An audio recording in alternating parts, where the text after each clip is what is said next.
프로그램이 수행되어질 때 변수나 배열과 같이 어떤 정보들을 저장할 수 있는 공간들을 할당받을 수 있는 다양한 메모리 할당 방법에 대해서 간단하게 정리해 보도록 하겠습니다.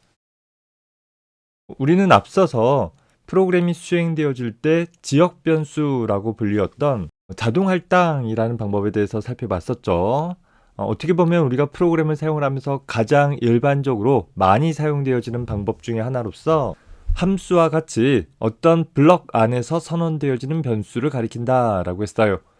해당하는 블럭이 시작되어지면 변수가 메모리를 할당받고 그 블럭이 끝날 때 자동으로 할당된 영역이 해제되어진다라는 측면에서 메모리와 할당과 해제가 자동으로 이루어진다라는 의미로 자동 할당 방법이라고 했었어요.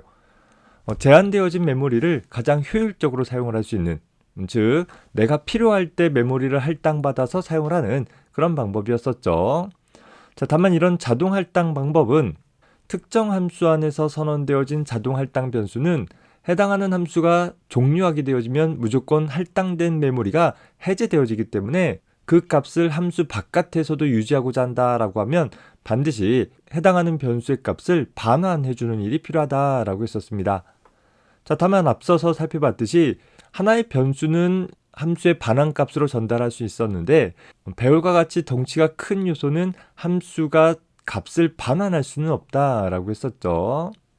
자, 그래서 어떤 특정 하나의 함수 영역에 국한되어지지 않고 프로그램이 수행되어질 때부터 프로그램이 끝날 때까지 지속적으로 메모리를 할당받아서 사용할 수 있는 방법으로 우리는 앞에서 전역 변수라는 것을 다뤘습니다. 프로그램이 수행되어질 때 메모리를 할당받아서 끝날 때 해제되어지는 정적인 영역에 뭔가 바뀌지 않고 고정된 영역에 각각의 변수가 유지되어질 수 있다 보니까 특정 함수뿐만 아니라 모든 함수에서 이 영역의 변수들을 접근을 할 수 있다라는 장점이 있었어요. 자, 다만 이렇게 여러 함수에서 접근할 수 있다라는 것은 그 변수가 어떤 값을 갖고 있는지 유추하기가 꽤 어렵고 가독성이 떨어질 수 있는 프로그램이 될 수 있기 때문에 가급적이면 이렇게 정적 할당하는 방법들은 사용하지 말자라고 했었습니다. 자, 오늘 시간에는 정적 할당되어지는 변수에 대한 특징 다시 한번 간단하게 정리하고 동적 할당이라는 방법에 좀 더 초점을 맞춰보려고 해요. 여전히 자동 할당된 변수가 가장 일반적으로 사용되어지겠지만 특정 함수 범위에 국한되지 않는 메모리 할당을 위해서 우리는 정적 할당보다는 동적 할당이라는 방법을 더 일반적으로 사용하게 되어진다라는 것입니다. 자, 이 동적 할당이라는 방법은 힙이라는 영역에 할당되어지는 방법으로서 자동 할당되어지는 영역인 스택이나 정적 할당되어지는 영역인 데이터 영역과 분리되어지는 영역이 할당되어지다 보니까 메모리를 할당하고 해제하는 시점이 정적 할당이나 자동 할당과는 달리 프로그래머가 지정한 곳에서 할당받아서 프로그래머가 반납하고자 하는 시점에서 반납할 수 있는, 즉 함수의 시작 끝이나 프로그램의 시작 끝이 아니라 프로그래머인 내가 지정한 곳에서 할당받아서 내가 원하는 곳까지 사용할 수 있는 그런 특징을 갖고 있는 방법입니다. 정적 할당이나 자동 할당에 비해서 굉장히 효율성이 좋은 방법이기는 하나 역시 정적 할당이나 자동 할당에 비해서는 사용하는 방법이 조금 복잡하게 느껴질 수 있는 그런 특징을 갖고 있다라는 점 감안을 하고 시작을 해봅시다. 먼저 자동 메모리 할당 방법에 대해서 간단히 정리해 봅시다. 이미 우리가 알고 있다시피 우리가 지난 학기, 이번 학기 거쳐서 사용했던 대부분의 방법들은 자동 할당된 지역 변수를 사용을 했었던 방법이었었죠. 자, 우리 앞에서 비유적으로 했을 때 프로그램 내에서 하나의 함수 거출되어지는 것을 내 작업대 위에 쟁반을 올려놓은 것에 비유해 볼 수 있다라고 했었고, 그 함수 안에서 선언되어진 지역 변수는 그 쟁반 위에 놓여진 하나의 그릇에 비유해 볼 수 있다라고 했었죠. 자, 이렇게 어떤 그릇이 쟁반 위에 올려져 있다라고 한다면 우리는 이 쟁반을 치울 때 이 그릇도 같이 치워지는 효과를 얻을 수 있다라고 했었고, 그저 이 쟁반이 내 작업대 위에 올려져서 이 쟁반 위에서 일어나는 어떤 작업을 수행을 할 때만 사용할 필요가 있는 그릇이다라고 한다면 이렇게 사용을 하는 것이 가장 효율적인 방법일 수 있다라고 했었어요. 특히 이 쟁반 위에서 필요한 일이 수행되어질 때 필요한 정보를 저장할 수 있는 그릇이다 보니까 이 쟁반이 작업대 위에 올라와 있을 때, 즉 나에 의해서 이 쟁반 위의 내용들이 처리되어질 필요가 있을 때만 가시적이면 되는 것이고, 다른 함수에 의해서 가려지거나 혹은 이 함수가 끝나게 되어지면 이 변수에 대한 내용들은 직접적으로 접근되어질 필요가 없는 그런 변수가 되어질 것이에요. 자, 반면에 정적 메모리 할당 방법을 살펴보게 되어지면 우리 앞에서 전역 변수라는 것을 통해서 살펴봤었는데, 사실 전역 변수는 정적 메모리 할당의 한 가지 방법에 불과해요. 자, 일단 정적 메모리 할당이 갖는 공통된 특징은 프로그램이 시작되었을 때 메모리를 할당받아서 프로그램이 종료되어질 때까지 유지되어진다라는 거예요. 자, 다시 말해서 내 작업대 위에 어떤 그릇을 준비할 것인데 함수를 나타낼 수 있는 쟁반 위에 그릇을 준비하는 것이 아니라 그저 작업대 위에 덩그러니 그릇을 하나 미리 마련을 해 놓는다라는 것입니다. 자, 그렇다라고 하면 저 그릇은 특정 함수가 호출되던 안 되던 상관없이, 예를 들어서 fn이라는 함수가 있거나 없거나 상관없이 항상 나에게, 프로그래머에게 가시적인 그런 변수가 되어진다라는 것이죠. 저 변수가 치워지는 시점은 현재 프로그램이 끝날 때에 한해서 치워질 수 있는 그런 특징을 갖고 있는 메모리 할당 방법인 것입니다. 이런 정적 메모리 할당 방법은 자동 메모리 할당 방법과 다르게 프로그램이 수행되어질 때 메모리를 할당받아서 오로지 그 변수만을 위한 공간으로 사용되어지다 보니까 기본적으로 0의 값으로 초기화가 되어지고, 초기화하는 문장을 혹시 갖고 있다 하더라도 프로그램이 시작되어지는 순간 최초 한 번만 초기화되어지는 처리가 일어난다라는 특징들을 갖게 되어집니다. 물론 새로운 값으로 바꿔놓는 것은 얼마든지 가능하긴 해요. 자, 이런 정적 메모리 할당 방법은 내부 정적 변수와 외부 정적 변수로 다시 나뉘어지게 되어지는데, 우리가 앞서서 살펴봤던 전역 변수라는 것이 바로 외부 정적 변수에 해당한다라는 것입니다. 자, 하나씩 살펴봅시다. 자, 먼저 내부 정적 변수라는 것은 일반적인 자동 할당 변수처럼 어떤 함수 안에서 선언되어지는 변수를 가리켜요. 자, 다만 그 함수 안에서 선언되어진 다른 일반 변수들과 다르게 그 앞쪽에 static이라는 키워드를 가지고서 선언되어지는 변수를 내부 정적 변수라고 부른다라고 생각해 주면 되겠습니다. 다시 말해서 여기 aCount라는 변수는 그저 0의 값으로 초기화되어진 하나의 정수형 변수에 불과한 것이죠. 반면에 여기 17번째 줄에 sCount라는 변수는 현재 0의 초기 값을 갖고 있는 하나의 정수형 정적 변수가 된다라는 거예요. aCount는 자동 할당되어진 변수이고 sCount는 정적 할당되어진 변수이다라는 것을 변수 선언문을 통해서 명시적으로 나타내 줄 수 있는 것입니다. 자, 다시 말해서 aCount라는 변수는 이 count라는 변수가 호출되어질 때마다 메모리를 할당받아서 특정한 값으로 초기화되어진 이후에 사용되어지고, 이 함수가 끝나면 자동으로 없어졌다가 다음번에 다시 count라는 함수가 호출되어지면 다시 새로운 영역에 aCount라는 변수가 새롭게 할당되어지고 초기화되어지고 사용되어지는 일이 반복적으로 처리되어지는 데 반해서 sCount라는 정적 변수는 이 count라는 변수가 호출되어지기 이전에도 이미 메모리를 할당받아 있는 상태가 될 거예요. 다만 sCount라는 이름 자체가 어떤 count라는 함수 안에서 지역적으로 선언되었기 때문에 이 sCount라는 변수는 오로지 count라는 함수 안에서만 사용되어지는 변수가 되어집니다. 하지만 aCount와 같은 자동 할당 변수와 다르게 sCount라는 정적 할당 변수는 함수가 호출되어지는 제일 첫 번째 경우에 한해서만 0의 값으로 초기화가 되어지고, 이 함수가 끝나는 시점에 sCount라는 변수를 위한 저장 공간이 할당 해제되어지지 않고 남아있게 되어진다라는 거예요. 자, 그 다음번에 다시 count라는 함수 호출이 일어나면 또다시 새로운 변수가 만들어지는 것이 아니라 아까 사용을 했던 그 정적 공간에 만들어졌던 sCount라는 변수가 초기화됨 없이 그대로 사용되어질 수 있는 특징들이 일어나서, 자, 이 프로그램을 살펴보면 이 count라는 변수를 3번 메인 함수 쪽에서 호출하도록 했어요.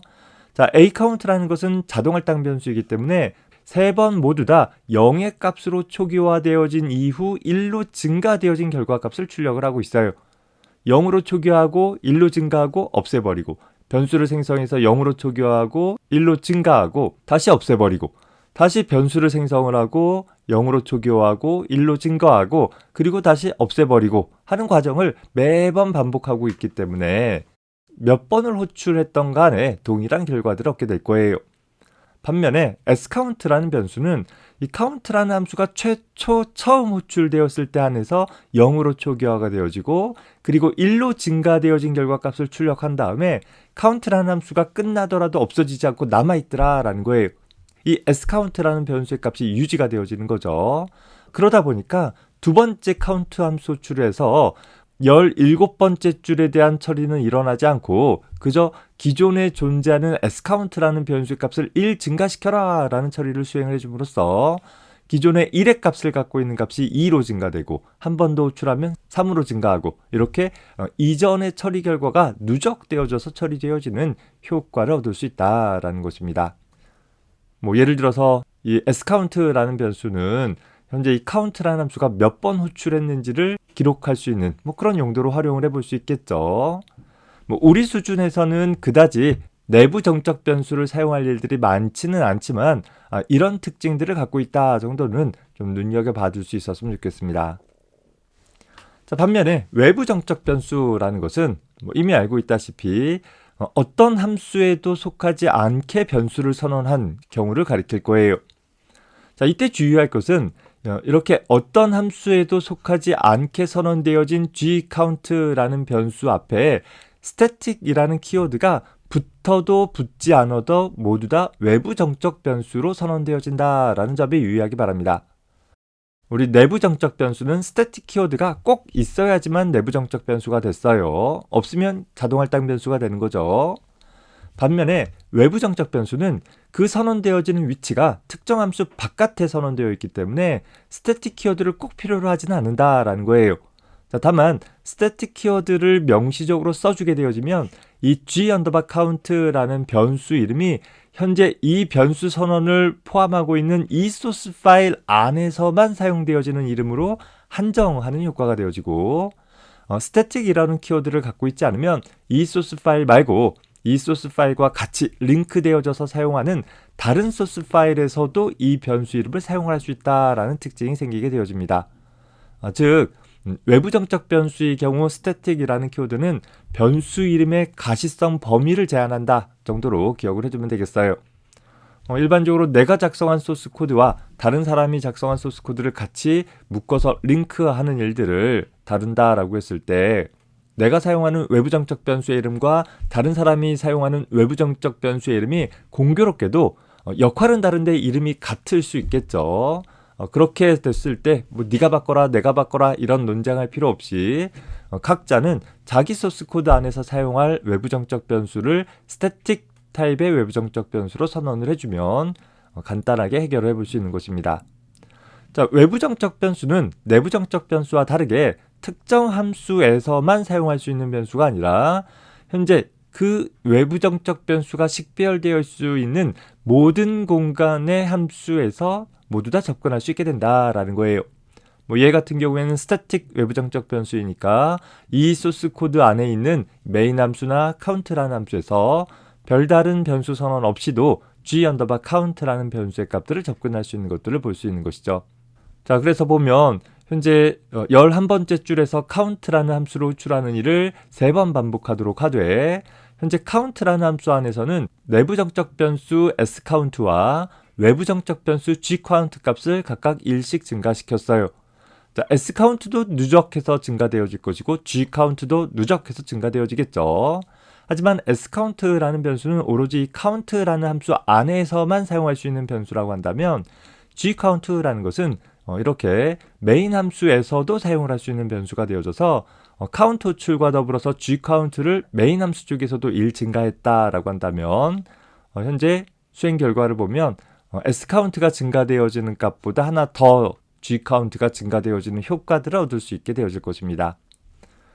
자, 얼핏 보면 이렇게 외부 정적 변수 같은 경우에는 각각의 함수 사이에서 공유되어지는 정보들을 함수 호출 시 인수로 전달하지 않고 사용을 할 수 있어서 굉장히 편해 보이기는 하는데, 앞에서 살펴본 것처럼 정적 변수의 가장 큰 단점은 필요하던 필요하지 않던, 즉 사용하던 사용하지 않던 메모리의 특정 공간을 항상 차지하고 있게 되어진다라는 것이죠.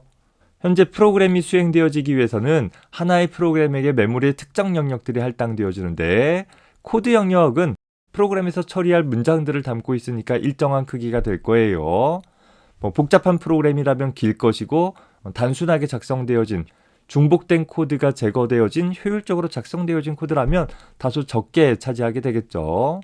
하지만 코드 영역은 현재 프로그램을 수행을 하기 위해서 꼭 필요한 부분이니까 어쩔 수 없는 영역일 것이고, 나머지 영역이 이제 데이터를 기술할 수 있는 영역이 되어지는데, 정적 할당되어지는 변수는 이 데이터 영역에 할당되어지고, 이 데이터 영역은 프로그램이 시작되어져서 끝날 때까지 고정되어지는 영역이다 라고 했었어요.